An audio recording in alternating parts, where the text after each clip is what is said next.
Well, it's me, Brian. How you guys doing?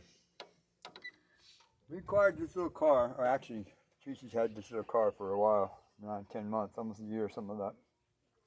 When she got it, this car had a history.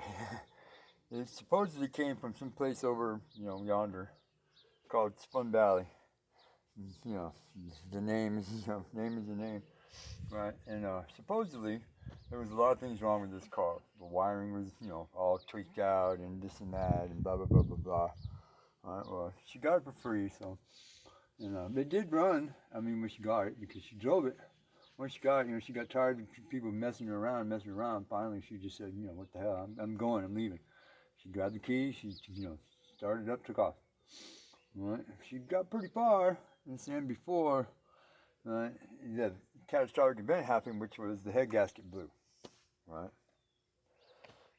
Took her a couple of days to get somebody to help her, right? And somebody did, and they brought their car over there to their shop, which is not too far from here, right? Where it's at. And with the promise that they were going to fix it. And all Treasa had to do was, pay for the parts, right? And fluids, stuff like that, to make it run. Well, let's flash forward 9 months, right? About, $350, $500 in, parts and bullshit. Right, and the big car still wasn't running. Right, but he'd gotten as far as breaking it down, taking the cylinder head off, taking the exhaust intake off, blah blah blah blah, all that stuff, standard breakdown. Right, and then he started messing with the dashboard because he discovered that the high-speed cooling fan, this one right here, because this car has two of them. It has one right here inside, right, that's a low-speed fan, and then this one here is a high-speed fan. Right, well the wiring to this fan was wired into the dashboard, was wired into the hazard flasher, of all places. I don't know why. Obviously, it didn't work very well, right? But listen, that was it. That was as far as you got. You know what I'm saying? And then here a couple of weeks back, right, family emergency, right, happened, right? Dad's in the hospital, and Treasa asked that you please pray for his parents, his mom and his dad, because they're going through it right now. For those of you that pray, if you don't pray, say a few good words would help. But anyways, right, we needed this car. We needed this car bad because we needed to go back and forth to Reno. We need to take care of Treasa's mom, who lives 26 miles from here. Right, we had to do a bunch of other stuff, so we needed a vehicle, and it was uneconomical, right? For us to be using mom and dad's truck all the time because it's got a bad tire, it's got a lifter going bad, right, some other stuff. Right, so we needed this car. So Brian, being Brian, right, decided to interject myself into the whole situation, right, and I hiked myself over that way about a mile, right, with the correct gasket set, the entire set, right, to fix this little car because Brian knew something about this little car that super mechanic dude didn't, and that's, yes, it's a Kia 1.6 single cam, but it's got a Mazda engine. Right, Brian knows this. Right, so Brian found the correct gasket set and everything. All right, Treasa paid another $50. Right, and I took the gas set over yonder, and I spent a whole day, right, like about a week or so ago, putting it back together. But at the root cause of this whole thing was I wanted to know why it blew the head gasket. All right, because apparently dude didn't, he had no clue. Well, there's various reasons why head gasket in your car will blow. All right, number one, the main reason is that the thermostat will lock shut and won't let any water out of the radiator into the engine. Right, boom. Right, engine overheats because it's not getting any cool water. Right, blows the head gasket because that's where the pressure is going to come out. Head gasket. That's what was wrong with this car. Another reason is that it only leaks under pressure. That means when the engine's running and when the car's moving, one of the hoses, either the upper hose or the lower hose, could have a small pinhole in it, and it pushes water out under pressure, right? And the coolant, the reserve tank here can't keep up with it because it's sucking all the water out of the cooling tank, right, to replace the water just coming out of the pinhole and the hose as you drive it along. Another reason, right? Slowly runs out of water, engine overheats, boom, blows the head gasket. Right? The third reason is, which is rare, but it does happen, right, is that the cylinder head for the manufacturer is warped, right? Or somehow, some way, it gets overheated a couple, 2, 3 times, and the cylinder head itself warps because it's made out of aluminum. This whole engine is aluminum, except for the steel internal parts, right? And it could warp under torque from the bolts, and then it could, steam could be escaping through the gasket, and it could ruin the gasket, and then the gasket would blow out. Boom.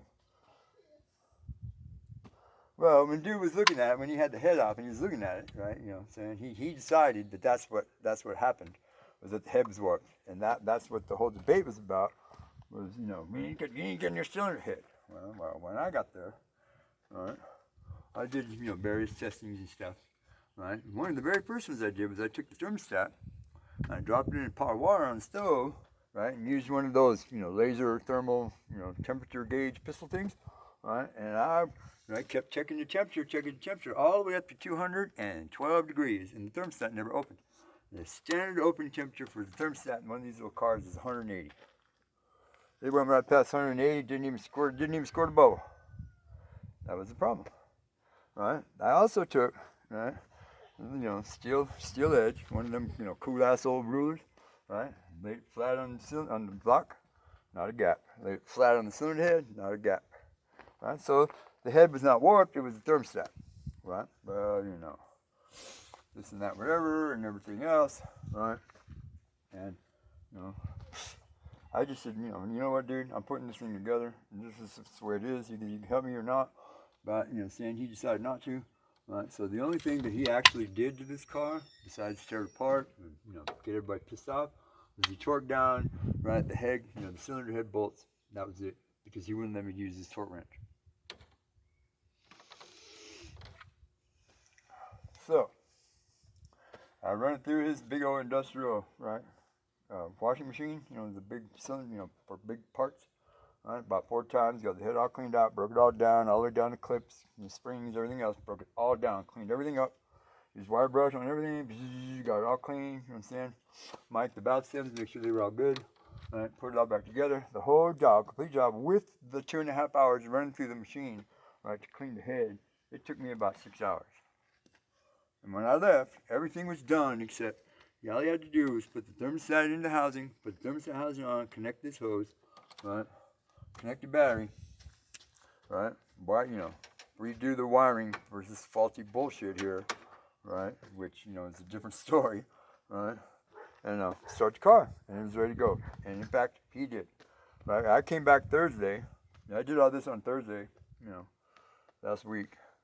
Right. Saturday, we got this mysterious phone call telling us that we needed a new battery because the old battery blew up.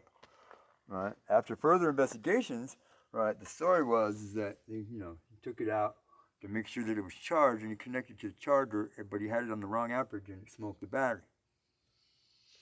Once again, saying that's what when you go to school, that's what you get. That's what you learn when you pay for it. Right. So. That's why today we're doing, charging this little interstate battery right here to see if it's going to be any good, so we can put it in the car, because this battery belongs to your daughter Tasha for her little sports car. All right, so as you can see, look, it's a pretty clean little motor. All right, it runs really good. It doesn't make any noise. Has no upper valve train noise or nothing, because Brian, did it all right. You know what I'm saying? The hoses are all good, all the clamps, all, right? Everything's good. I mean, this is a good little car, right? The only real potential issue, right, is that the alternator belt right here is cutting into the plastic of the timing belt cover, right? And potentially it could cut wide enough where maybe the belt might cut the belt, right, and pop the timing cover. Yeah, but that's, I engineered it a little bit, right? Made it a little bit better, right? So hopefully, that's the only potentiality. The other potentiality is because it switched batteries so many times, right? And there was some electrical issues within the system that the alternator could possibly be burned out or going out or anything. Right now it's charging really good, it's doing good, but that's another potentiality. Right? Other than that, this is a good little car. Now, well, what did dude do to it, Brian? Well, that's what he did to it. See here, this is the high-speed fan right here. See, what he did is because, they had it wired in, screwy, which, I'll give him that, right? And he had to rewire it, use a bigger gauge wire, right? This is the hot and the ground lead to the fan. Right? They come up in here, and he's got them wired into these 2 relays, which are supposed to be in this box, right? But for some unknown reason, he decided that it was the box that was faulty. Right, but yet he still plugged it in. And he put the hot and the lead wires through these, 2 relays, right? And then the ground is in the rest of the box. So now what happened? And then the low speed fan, remember the one that's inside the radiator thing? He connected that to this little toggle switch here on the dashboard, right, to turn it on and turn it off. Right. Well, the reason for that is because he says the bearing in this little fan is going bad, and that it should be running most of the time, for idle and slow speed and town drop, slow speed, right? But because the bearing's going bad, you connected it and you turned it off, right? So this one is the only cooling fan that we have, and it clicks on when the thermostat opens because it's a high-speed fan. So when you're sitting there idling about every 5 minutes, 6 minutes, 7 minutes or so, it clicks on, right? And it cools the water in the radiator, right? And it does the job of this one. And this fan here. So, and I'm smart enough not to turn this one on, just in case it is, screwed up, right? And it doesn't, come apart and destroy the fan or the radiator, right? Because it is right there underneath this cover. So eventually, I'm gonna have to replace this fan. I'm thinking to leave it to the switch, since I can turn it on off and on whenever I want. But that's that. All right. So now, I'm not gonna say this is wrong because it works. All right. I'm not gonna say it's right. Because it is potentially a hazard, right?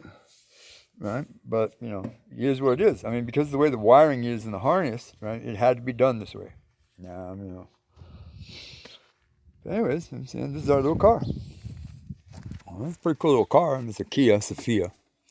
It's a '94. It's been sitting out, staying in the desert for a while. Up that way, in Austin or some ass place. It's got good tires on it. It's balanced, it runs good, drives good.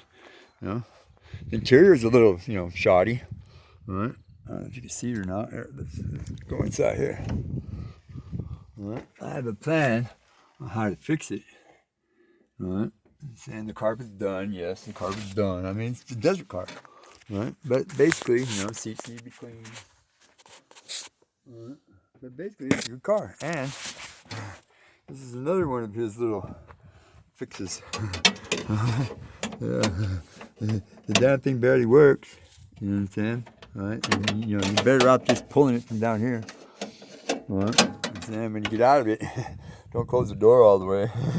Because the window's being held up by a piece of 2x4 and another block. Right? This is our car. Cool little car. Kia Sophia, 1994. If you're going to work on one of these, be mindful. Right, there's 3 engine options for this car. Right, there's the Kia motor 1.6 single cam. There's this one that claims to be a Kia, but it's got the valve cover on it. There's the Mazda 1.6 single cam, and then Mitsubishi makes a motor for this car. It's a twin cam 1.6 liter. Right, so be mindful. I mean, check the numbers. Right, because I mean, online. I mean, I got the gaskets after an hour's search on Rock Auto. Right, they were the ones that had the OEM set for the Mazda, and that's what this is. Right, multi-port, fuel injected. Right, it's got a throttle body. Runs pretty good. I've had it up to 94. Anyways, this is me, Brian. Sometimes you need to investigate more. Right, just because somebody says something, or somebody tells you something, or somebody claims something, it doesn't necessarily mean that they're correct. If you know about something. I don't know everything, right? But I know enough to investigate on my own to figure out what's wrong. Save yourself a lot of hassle and potentially a lot of money. Thank you.